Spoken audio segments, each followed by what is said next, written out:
Hai teman-teman, kembali lagi bersama saya David Chedi, dan pada video saya kali ini saya ingin bicara mengenai satu kapal itu cuma boleh satu kapten. Oke. Nah, apa yang saya maksud dari satu kapal cuma boleh satu kapten?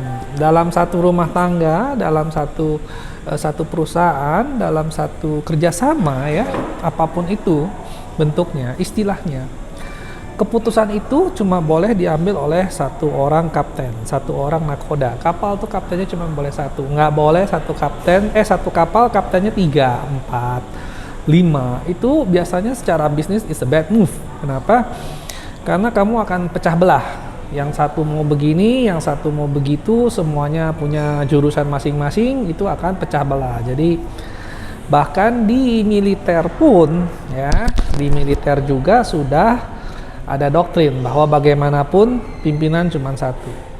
Sepak bola, manajer cuma satu. Kamu suka nggak suka sama manajernya mau dipecat, itu urusan belakang. Tapi kalau Alex Ferguson bilang, manajer cuma boleh satu. Kalau kamu sudah mulai ngelangkahin manajer, itu orang harus dijual, atau dipecat, atau disingkirkan.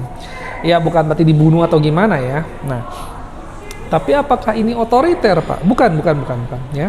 Jadi gini, antara otoriter dan satu kapten itu beda.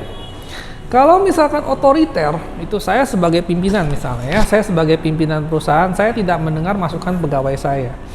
Semuanya saya sok tahu, semuanya saya yang tentuin, semuanya saya yang arahkan, jebur bareng, sukses bareng, semuanya saya, itu namanya saya diktator. Tapi kalau misalkan seorang pemimpin yang bijak, dia akan mengumpulkan pasukannya. Saya kalau misalkan ingin ambil keputusan, saya kumpulin dulu pegawai saya. Oke, ini situasinya begini. Masalahnya begini. Apa yang harus kita lakukan? Masukan dari kamu apa? Saran dari kamu apa? Ya kan? Nanti apakah saran ini nanti kalau misalnya ada yang ngasih saran, saya tanya lagi, oke, menurut kalian saran ini bagaimana? Jadi di dalam ruang rapat itu kita boleh gontok-gontokan. Kamu boleh serang pendapat saya, kamu boleh bilang, Pak, saya nggak setuju begini, kenapa? Karena nanti resikonya begini, itu semua silahkan. Tapi begitu keluar dari ruang rapat, keputusan hanya satu. Semua orang harus menerima itu keputusan saya, dan semua orang harus bergerak satu tujuan agar keputusan itu bisa dijalankan dengan baik. Ya, begitu pula dengan negara. Oke, karena itulah negara biasanya Wapres dan Cawapres itu harus satu kubu, termasuk Wapres itu biasanya partai pendukungnya itu adalah yang pemenang terbesar. Kenapa? Kalau nggak repot.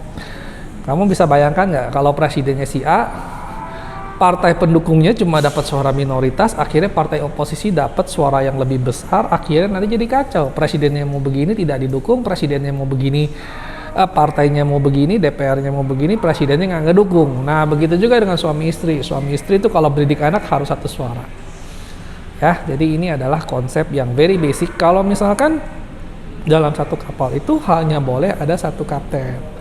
Jadi kamu bolehlah kamu gotok-gotokan di balik layar, tapi sebagai karyawan yang baik dan sebagai bos yang baik. Bos yang baik itu menerima masukan.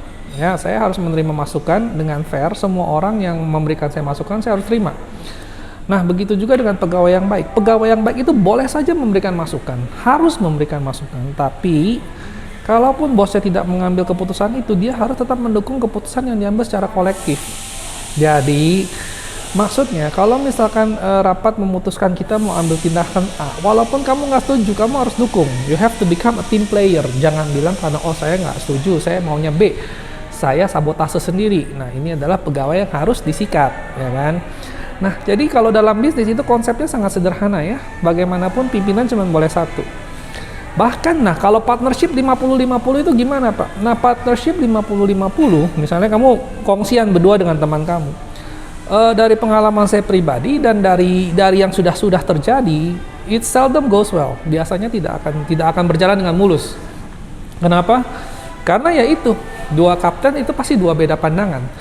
Kalaupun kamu bisa sama sepandangan, satu visi, satu misi dalam 9 hal, ada hal ke-10 yang akan kamu beda. Dan kadang-kadang satu hal ini yang akan menentukan masa depan perusahaan.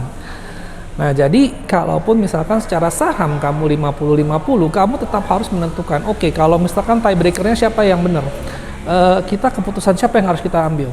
Jadi kalau misalkan ada keputusan penting, contoh saja yang paling fatal biasanya, Oke, kita mau expand atau mau diem saja atau mau konsolidasi. Kalau mau expand saya harus terima pinjaman bank, kalau mau konsolidasi ya bagus-bagus aja, aman-aman aja, tapi mungkin kita melepaskan kesempatan yang hanya datang satu kali. Nah ini kita nggak pernah tahu.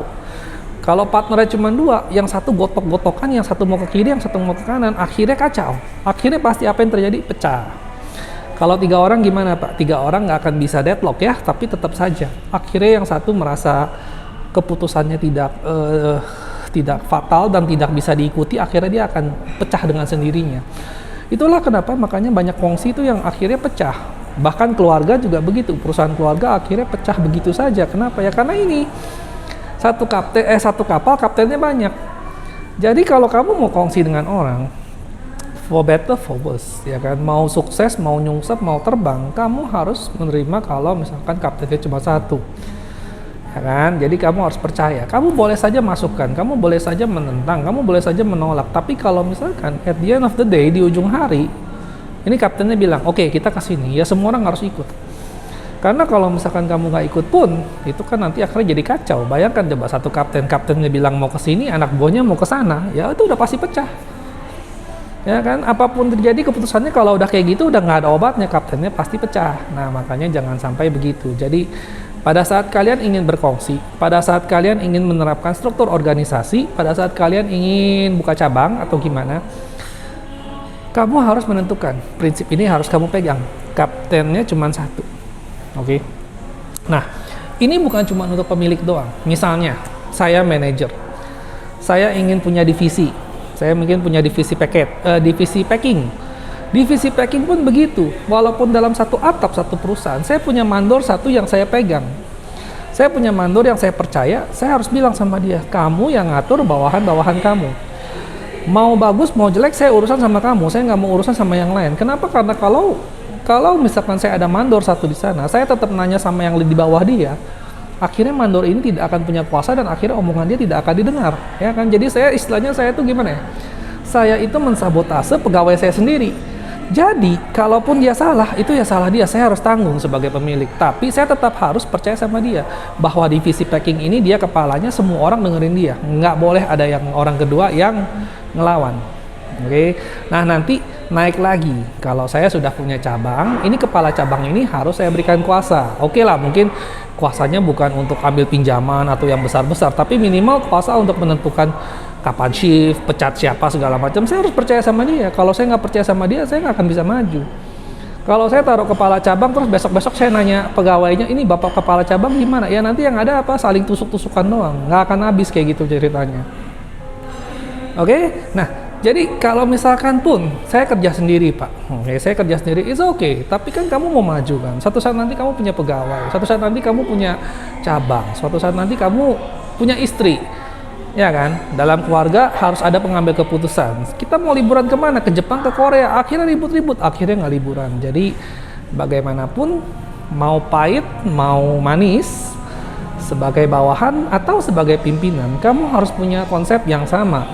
Sebagai pimpinan kamu menerima masukan, sebagai bawahan kamu menerima keputusan si pembuat keputusan.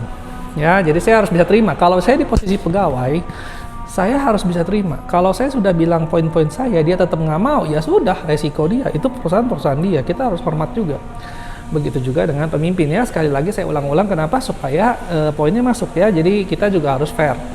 Sebagai pemimpin kita harus mendengar, tapi sebagai yang dipimpin kita juga harus mengikuti. Jadi balance. Tapi saran saya tadi, satu kapal cuma boleh satu kapten. Kenapa? Kalau kaptennya dua, kamu nggak akan sukses. Saya berani jamin kamu nggak akan sukses. Kenapa? Kalaupun awalnya sukses, nanti akan sampai pada satu titik di mana keputusan itu tidak bisa diambil dan akhirnya kamu hanya akan jalan di tempat. Oke, nah sekian dan terima kasih telah mendengarkan. Semoga Anda suka ya. Kalau suka tolong di like and subscribe. Karena masih banyak lagi video-video saya yang lain yang sama juga seperti ini. Oke, terima kasih.